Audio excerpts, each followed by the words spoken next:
안녕하십니까. 중소기업 경영지원단의 양정호 지점장입니다. 기업에 필요한 정보를 쉽게 이해하고 바로 활용할 수 있도록 전해드리고 있습니다. 오늘 준비한 자료는 중대재해처벌법의 이해와 산업안전보건법과의 비교를 통해 가지고요. 회사에서 준비해야 될 대응 방안에 대해서 좀 정리를 좀 해드리려고 합니다. 이 중대재해처벌법이 기업체에게는 많은 부담을 주는 내용들이 있는데요. 그 내용을 좀 잘 이해하고 숙지하신다면 기업을 운영하시는 현장에서 좀 도움이 되실 거라고 생각이 듭니다. 일단 중대재해처벌법은 기업에서 사망사고 등 중대재해가 발생했을 때 사업주에 대한 형사처벌을 강화하는 법안입니다. 물론 기존에는 산업안전보건법이 있었고 그다음에 형법이 있었습니다. 그래서 그 두 법으로 기업주에게 이제 처벌할 수 있는 이런 법이 존재를 했었는데, 이번에 이제 중대재해처벌법이라고 또 법안이 더 생겼고요. 이 법안이 2021년 1월 26일 공포가 되었습니다. 그래서 1년 동안은 유예 기간을 두기 때문에 내년 2022년 1월 27일부터 발효가 됩니다. 상시 근로자, 상시 근로자는 어렵게 생각하지 마시고 고용보험에 신고된 인원이라고 생각하시면 될 것 같아요. 그래서 고용보험에 신고된 인원이 50명이 미만인 사업장은 3년을 유예를 해주고 있고요. 50인 이상인 사업장은 이제 내년 22년 1월 27일부터 바로 시행이 될 것 같습니다.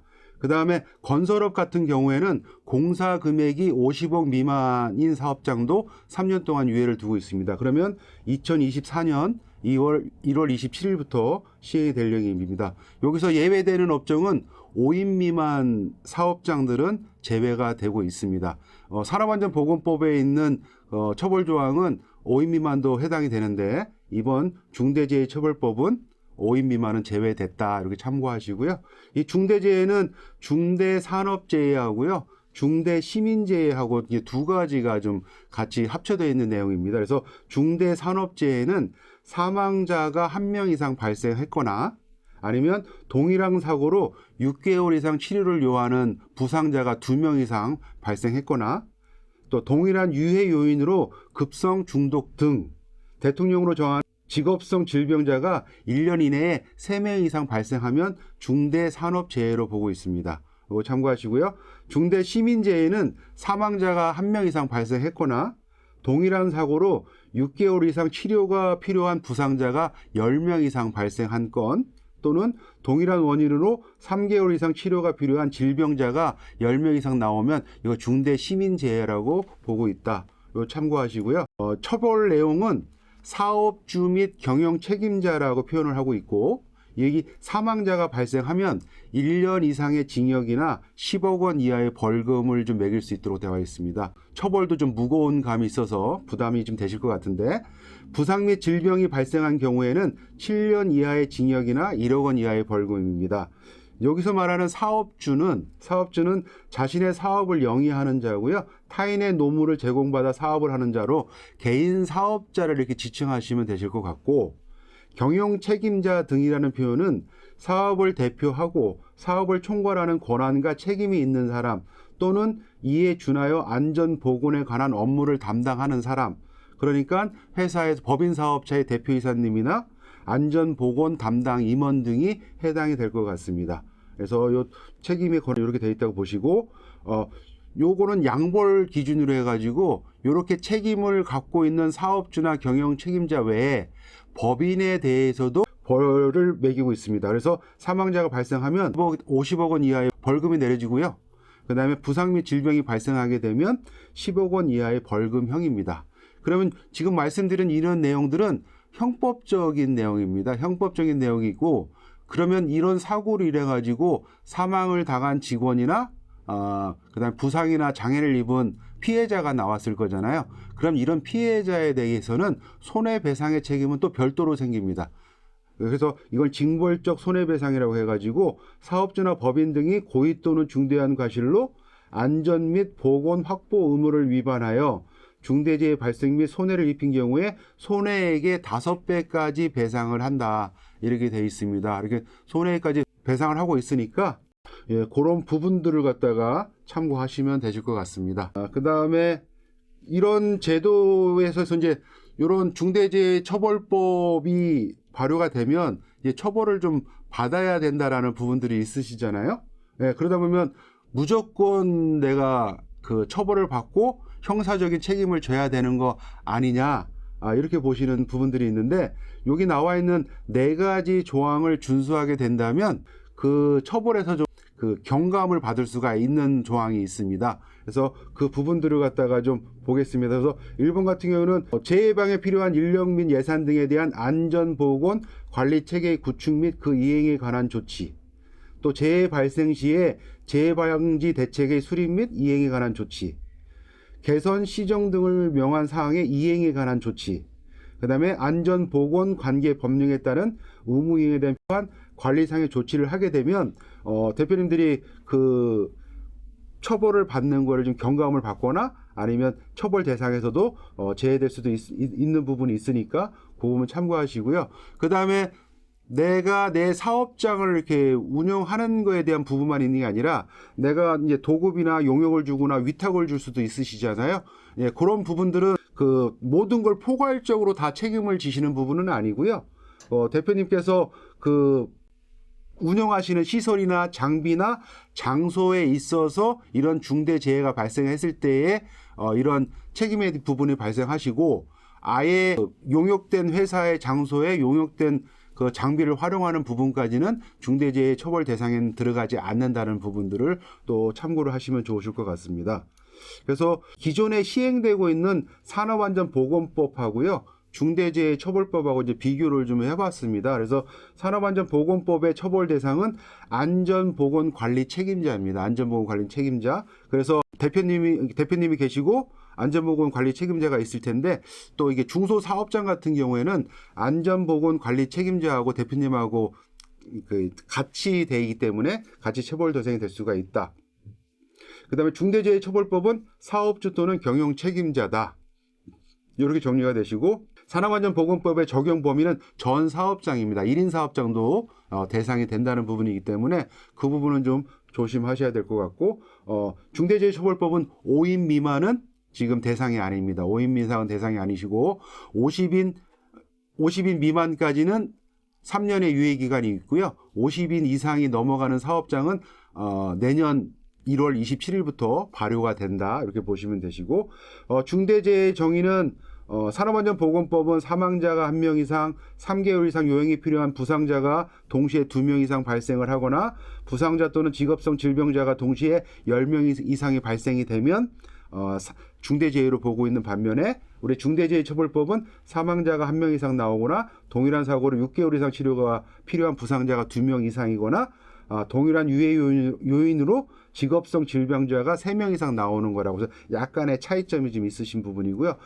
이런 부분들에 대해서 처벌을 좀 면하거나 처벌을 좀 경감을 받고 싶으시면 지켜야 될 의무 내용이 있는 거죠.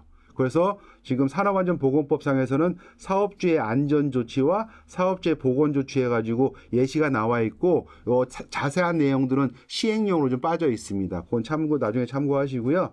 그 다음에 중대재해처벌법에서는 개인사업주 또는 경영책임자 등의 종사자에 대한 안전보건 확보 의무로 해가지고 앞에 부분에서 말씀드렸던 4가지 그 의무 준수 사항이 있습니다. 그 부분을 좀 잘 지켜야 된다는 차이가 좀 있으시고, 처벌 수준입니다. 산업안전보건법은 사망사고가 나면 7년 이하의 징역 또는 1억 원 이하 벌금인 반면에 중대재해처벌법은 1년 이상 징역에 10억 원 이하의 벌금입니다. 그 벌금은 많이 늘었는데 7년 이하의 징역이니까 1년 이상의 징역보다 더 세게 느껴지는데, 중대재해처벌법은 1년 이상이니까 10년, 15년 이런 또 징역도 나올 수가 있기 때문에 중대재해처벌법이 좀 더 무거운 법이다라고 볼 수가 있고요. 법인에게도 부과가 되고 있습니다. 사망사고 같은 경우에 10억 원 정도의 벌금이 나오고요. 산업안전보건법은, 중대재해처벌법은 50억 원 이하의 벌금이 나온다 해서 2가지 법이 있는데, 그러면 이런 겹치는 중대사고가 난다면 이 2가지 법을 처벌받느냐, 이런 문제가 나올 수 있는데, 지금 형사적인 부분에서는 지금 산업안전보건법, 중대재해처벌법, 그 다음에 형법까지도 같이 3법이 충돌이 일어나거든요. 근데 이 3가지 법이 충돌이 되면 그 세 가지 법을 다 받으시는 게 아니라 그중에서 가장 중한 법에 대해서만 처벌을 받게 되신다. 이렇게 되시는 부분들입니다. 그래서 지금 보시다시피 기업, 요즘 같은 기업 환경에서 사업장을 좀 운영하시고 기업을 운영하는 좀 너무 열과성을 다하시면서도 원하지 않게, 누가는 중대 사고가 나는 걸 원하셨겠습니까? 근데 원하지 않게 이렇게 발생된 사고에 대해서 우리 경영 책임자들이나 사업주들한테 이렇게 중대한 처벌이 있으니까 참 심리적으로 위축이 되시는데요. 이런 부분들에서 좀 준비해야 될 내용을 제가 이제 기업 컨설팅 하는 입장에서 좀 보니까요. 한 두 가지 부분은 대표님들이 준비하셔야 될 것 같아서 준비한 두 가지가 좀 있습니다. 그래서 많은 것들을 좀 준비하시고 신경 쓰시겠지만 지금 말씀드리는 두 가지만큼은 꼭 준비 좀 해주시기 바랍니다. 그래서 아까 사업주와 경영 책임자 등의 안전 및 보건의 확보 의무라고 해가지고 지금 네 가지 말씀드린 부분들이 있잖아요. 안전보건 관리 체계 구축 및 이행에 관한 조치, 재발 방지 대책의 수립 및 그 이행에 관한 조치, 개선 시정 등을 명한 사항의 이행에 관한 조치, 의무 이행에 필요한 관리상의 조치가 잘 한다면 처벌을 면하거나 경감받으실 수가 있으시다라는 거거든요. 근데 이런 것들을 갖다가 기본 서류 작업을 이렇게 좀 진행을 하셔야 되는데 ISO 45000이라는 안전보건 경영 시스템 인증이라는 인증제도가 있습니다. 요 인증제도는 이제 회사의 이제 근로자 인원수에 비례해서 지금 비용이 좀 발생이 되시고 있는데 한 20명 되는 기준의 사업장 기준으로 보면 한 700만 원 정도의 비용이시면 요 인증을 좀 도입하실 수가 있으세요. 하기 때문에 물론 그런 비용 자체도 되게 작은 금액은 아니시지만 미래의 어떤 리스크를 준비하는 입장이고 회사의 시스템을 안전과 보건에 대한 시스템을 구축한다는 입장에서 보시면 이런 제도를 좀 준비하시면 되실 것 같으시고요. 그 건설업에서는 이전에 기존의 K-OH-SMS 18001이라는 안전보건 경영 시스템을 많이 도입을 하셨을 거예요. 이거는 이제 이번 기회에 ISO 45001로 이전하셔야 됩니다. 이제는 18001은 이제 진행을 안 하기 때문에 45001로 어차피 이전하는 과정 속에 있기 때문에 이번 기회에 45001을 도입을 하셔가지고 회사에 필요한 이런 시스템을 좀 구축을 제대로 해놓으시는 게 대표님 입장에서는 좀 안전하신 방향성이다. 이렇게 말씀을 드릴 수가 있고요. 두 번째로 좀 전달해드리고 싶은 내용은 여기 나와 있는 거는 좀 2021년 1월 11일에 대법원 양형위원회 어떤 그 범죄가 일어나면 그 벌을 내리겠다는 그거잖아요. 거기서 과실치사나 산업안전보건에 대한 범죄에 대해서는 기본적으로 얼마를 그 형량을 매기겠다 이게 딱 나와 있는 거고, 그렇지만 감경 요소 회사에서 충실하게 이런 부분들을 준비를 하거나 어떤 거를 준비했다고 한다면 거기에서 뭐 형량을 줄여주겠다, 하지 않는다면 가중하겠다, 이런 내용들이 있습니다. 그래서 지금 두 가지 표를 지금 제가 준비해 왔는데, 근데 두 가지 표에 보면 감경 요소에 지금 두 가지가 제가 빨간 박스를 체크를 해놨습니다. 거기 보시면 위에 보면 그 처벌 불원, 우리 사업장의 사업주 때문에 사고가 났지만 우리 사업주님을 처벌하지 말아주세요. 그리고 탄원서 같은 거 쓰시잖아요. 그러면 그 사고자, 피해자나 피해자의 유가족이 탄원서를 쓰면 그 형을 좀 감해주겠다라는 내용이거든요. 그런데 그 피해자나 피해자의 유가족들이 회사를 대상으로 이렇게 그 처벌을 원하지 않는다고 할 때는 회사가 충분히 노력을 했다라는 무언가가 있으셔야 되잖아요. 회사가 그 사고가 안 나기 위해서 이만큼 노력을 했거나 사고가 어쩔 수 없이 사고 났지만 이만한 보상을 해주기 때문에 안타깝지만 그 처벌을 좀 면하게 하거나 좀 작게 해주세요라고 요청할 수 있는 환경을 만들어 놓으셔야 된다는 거죠.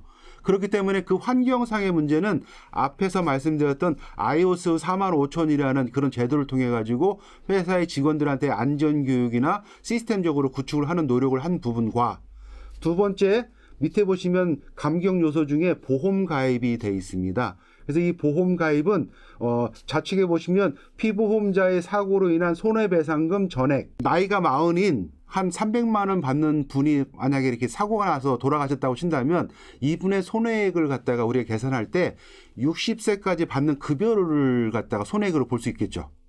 그러면 이분이 월급이 300이니까 연봉이 3,600만 원, 10년이면 3억 6천만 원, 20년이면 7억 2천만 원의 손해를 입은 거예요. 이분이 40살부터 60세까지 퇴직금에 대한 적립을 또 손해를 입으셨죠. 그럼 300만 원 곱하기 20년이면 6천만 원입니다. 그럼 7억 8천만 원의 손해를 입었다는 거고요. 여기서 한 걸음 더 나가서 회사는 60세까지 다니겠지만 65세까지 노동으로 통해 가지고 수입을 창출할 수 있다. 그래서 대법원에서는 우리 이제 보통 성인들 같은 경우는 65세까지 일을 한다고 봅니다. 그러면 60세부터 65세까지 일용직을 하신다고 하시더라도 1억 8천 정도의 자금을 갖다가 확보하신다면 아까 7억 8천에서 1억 8천이게 된다면 9억 6천 정도의 손해를 입었다고 볼 수가 있습니다. 그래서 그 9억 6천 정도, 한 10억 정도가 되니까 이 손해배상 금액, 물론 이 손해배상 금액에서 현가화 시킵니다. 20년치를 모아놨기 때문에 현재 가치화 시키고, 두 번째, 생계비 공제하고 과실 공제하고, 그다음에 위자료를 지급하는 부분들을 하게 되면 이 9억 6천이라는 자금이 한 4억 정도까지가 떨어지긴 하지만 그 4억이라는 돈도 작은 금액은 아니시잖아요. 그러면 그 4억이라는 자금을 갖다가 이런 단체 보험이라는 걸 가입을 하셔가지고 유가족한테 충분한 보상을 하게 되면 감경 요소에 들어가신다는 거예요.